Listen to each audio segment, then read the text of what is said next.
Magkano bang gusto nyo? Yan ang gusto ko sa inyo, Mayor. Straight to business. 50 million. Titext ko ang address at oras. Sandali. Gusto ko lang makausap ang anak ko. Mayor. Magtiwala po kayo sa akin. Pera lang po talaga ang habol ko. Paalam po. Hello? Bakit? Si Pei! Si Pei!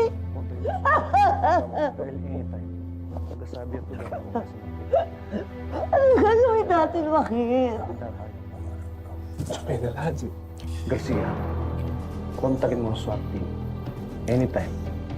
Magsasabi ng lugar at oras ng kidnapper. Kaya dapat, handa tayo kahit anong senaryo. Okay ba? Major, gusto ko huliin niyo ng buhay ang hayop na to. Para malaman ko kung sinong nasa likod nito.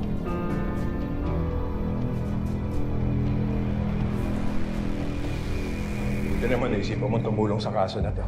Tama yung sinabi mo. Kailangan ko muna makuha yung tiwala ni Chief bago ako ipasok sa San Isidro case. Sir! Sir! Kumontak na daw yung mga kidnapper. Nagdemand ng 50 million. 50 million? Sabagay, kayang-kaya naman ni El Jefe yan.